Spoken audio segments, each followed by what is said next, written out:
Oke teman-teman, pada video kali ini saya akan mereview partai catur dengan pengorbanan ratu terhebat dalam sejarah dunia. Ya, dikatakan pengorbanan ratu terhebat karena setelah putih mengorbankan ratunya, langkah apapun yang dipilih oleh hitam tetap berakhir dengan kekalahan bagi hitam. Yuk kita simak pertandingannya dan mari kita pahami langkah-langkahnya. Langsung saja ke permainannya. Putih pion ke E4, King's Pawn opening. Hitam pion E5, putih kuda ke C3, Vienna game. Hitam kuda ke F6, Park bir variation. Putih gajah ke petak C4, Stanley variation. Hitam lanjut dengan kuda telan pion di petak E4, Frankenstein Dracula variation. Lalu putih membawa ratunya pergi ke petak H5, menyerang pion lemah hitam di petak F7 dua kali dengan ancaman skakmat. Tentunya sampai di sini ada pertanyaan dari teman-teman.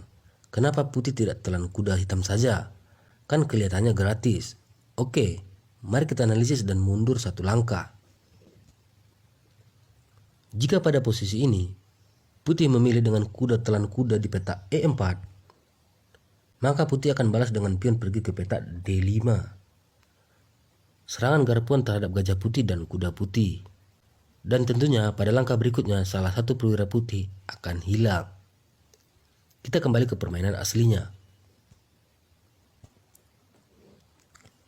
Itulah mengapa pada posisi ini putih membawa ratunya pergi ke petak H5. Ancaman skakmat dengan menteri telan pion di petak F7. Dan hitam lanjut dengan kuda pergi ke petak G5, memberikan perlindungan kepada pion lemah hitam di petak F7. Lalu putih lanjut dengan pion pergi ke petak D4, mengadu pion sekaligus membuka jalur gajah di petak gelap, menyerang kuda hitam di petak G5 dua kali. Hitam lanjut mengamankan kudanya pergi ke petak E6. Putih lanjut dengan pion ke petak D5, menyerang kuda. Lalu hitam membalas dengan pion pergi ke petak G6, menyerang ratu putih. Putih mengabaikan ratunya dan memilih pion telan kuda di petak E6. Hitam lanjut pion telan ratu. Putih balas pion telan pion di petak F7, skak. Tentunya pion ini didukung oleh gajah putih dari petak C4 dan memaksa raja hitam menghindar ke petak E7. Putih lanjut dengan gajah pergi ke petak G5, skak. Raja hitam tidak bisa pergi ke petak E6 karena diagonal putih ini dipaku oleh gajah putih dari petak C4 dan memaksa raja hitam hanya memiliki satu langkah, yaitu pergi ke petak D6. Putih melanjutkan tekanan dengan rokade di sayap menteri. Skak, benteng menyerang raja hitam. Pada posisi ini petak pelarian bagi raja hitam ada dua, C6 dan ke C5. Bagaimana jika pada posisi ini raja hitam pergi ke petak C6? Jelas, putih akan balas dengan gajah telan ratu hitam. Tentunya langkah terbaik hitam pada posisi ini adalah gajah pergi ke petak H6, skak. Discover attack, benteng menyerang gajah putih di petak D8.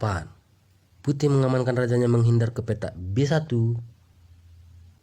Putih lanjut kuda pergi ke petak F3. Ancaman terhadap pion hitam di petak E5. Tentunya hitam akan membawa gajahnya pergi ke petak G7, melindungi pion. Putih benteng ke E1. Maka sudah jelas pada posisi ini putih sangat unggul, karena seluruh perwira putih telah aktif menyerang. Dan putih menyisakan satu pion yang akan promosi di petak F7. Dan pion ini juga dilindungi oleh gajah putih dari petak C4. Kita kembali ke pilihan berikutnya. Kita kembali ke posisi ini. Bagaimana jika di dalam posisi ini hitam membawa rajanya menghindar ke petak C5? Tentunya putih akan membalas dengan benteng pergi ke petak D5, skak. Hitam balas raja telan gajah, maka putih akan membawa pion pergi ke petak B3, skak. Dan jika pada posisi ini hitam nekat menelan kuda putih dengan raja, maka langsung saja skakmat dengan gajah pergi ke petak D2. Sehingga langkah paksa Raja Hitam pergi ke petak B4. Dan putih akan lanjut menekan dengan benteng pergi ke petak B5. Skak. Dan jika pada posisi ini Raja Hitam menelan kuda, maka langsung saja skak mat dengan kuda pergi ke petak E2. Kita kembali. Hal itulah yang mendasari hitam membawa rajanya pergi menghindar ke petak A3. Namun tentunya putih akan membawa kudanya pergi ke petak B1. Skak. Langkah paksa raja telan pion, maka putih benteng pergi ke petak A5. Skak. Langkah paksa gajah hitam pergi menutup di petak A3. Skak. Maka tentunya putih menutup permainan dengan benteng telan gajah di petak A3. Skak mat. Demikianlah video ini kami sajikan. Semoga dapat menjadi inspirasi bagi kita dalam bermain catur. Terima kasih telah menonton.